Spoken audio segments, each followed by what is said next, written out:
Welcome to Film and Page. I'm Dominic, and in this video I'm going to be talking about Philip Pullman's His Dark Materials, and it's going to be the Folio Society edition.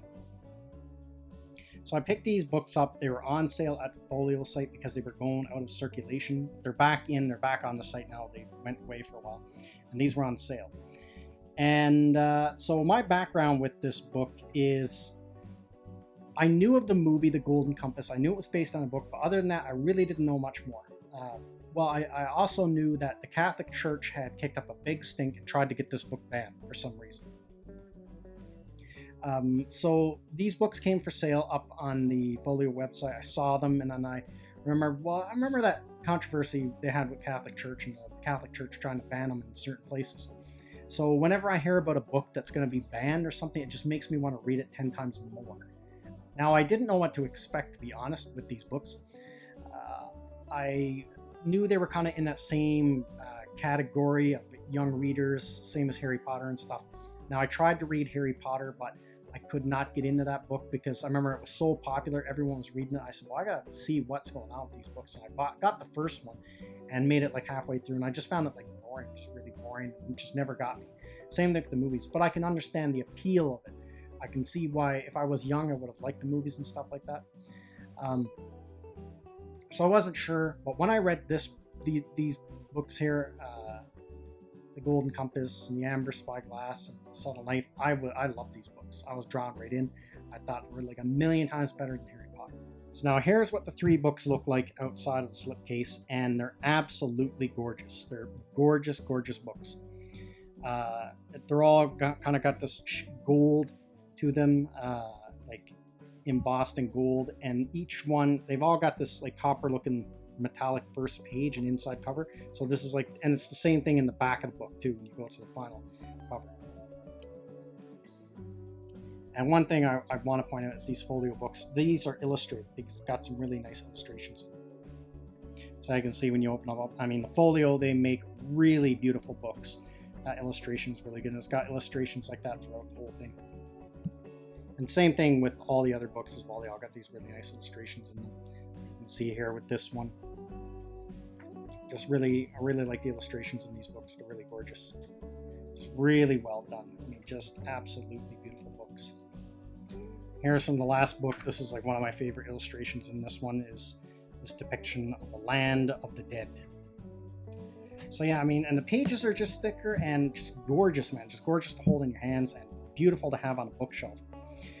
So they're back on the Folio Society website again.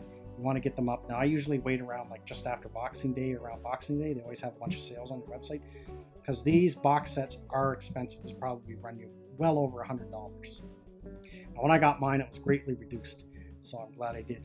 And now this, I'll talk a little bit about the plot. It involves two children, Lyra and Will. Now, Lyra, and it takes place across a few different parallel universes or parallel worlds in these books. So now in the first book, The Golden Compass, it just deals with Lyra. And now I have to explain this if you haven't read these books. In this world, everyone has a daemon. Now in the book, it's actually pronounced like demon is the proper pronunciation of it, but I always say daemon. I just like the way it rolls off my tongue. And their daemons are usually, when you're a child, your daemon can change shapes into different animals. But when you become an adult, it settles into one permanent shape of some sort of animal. And that animal usually has some reflection on your personality. So if your daemon's a dog, it means that you like to follow people and you like to be led by a leader. That kind of thing. Now, in this world, there is, it's ruled by, it's basically like a theocracy. This church called the Authority, which is basically the Catholic Church. It's very strong parallels between the Authority and the Catholic Church, and they run the show in this world. And now there's this thing that gets discovered called dust. They call it dust, and now the Authority wants to have this knowledge completely suppressed. They don't want anyone to know about dust because it's a threat to their power base. And so there's this prophecy that Lyra is going to be the next Eve, and she's going to plunge, well, the church thinks she's going to commit some sin or give into some temptation, that will send them all into like a new dark age or something like that. So the authority, they're after her, and they actually want to kill Lyra.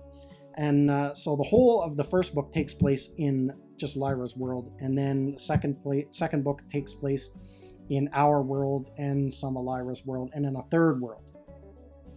And the second book introduces the character of Will. He's from our world, and he finds a cut in our world that leads to like another parallel world where he meets Lyra. And then in there they find, and all these books kind of have a different instrument in them. So in the first book it's the golden compass, and then the sudden life. The sudden life is a knife that Will has that he can cut into parallel worlds. And so they're basically, the gist of the story, they're trying to escape the authority, and Lyra's father, he's building an army to actually overthrow the authority.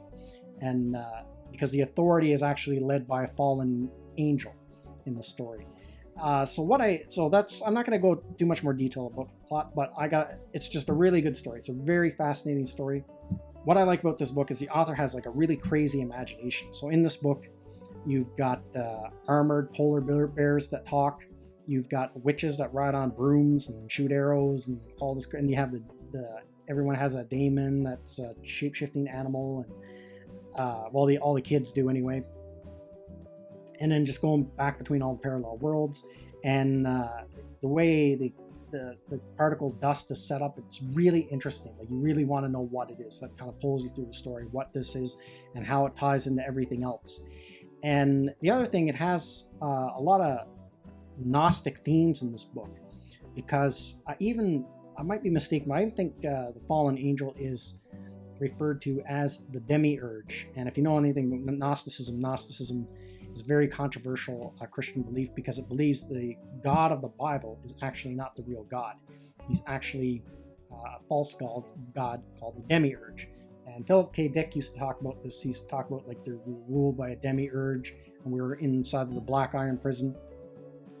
And one of the other reasons I decided to pick these books up is because the author, Philip Pullman, was mentioned by another author that I read quite a few of his books, Anthony Peake. And Anthony Peake, he has really fascinating books, and he has this, it's not a theory, but he has an idea or a hypothesis called cheating the ferryman. And he believes that when you die, you loop your life over and over again. But part of you remembers the past life that you lived, and so it can guide you to avoid certain pitfalls that you fell into in the last cycle.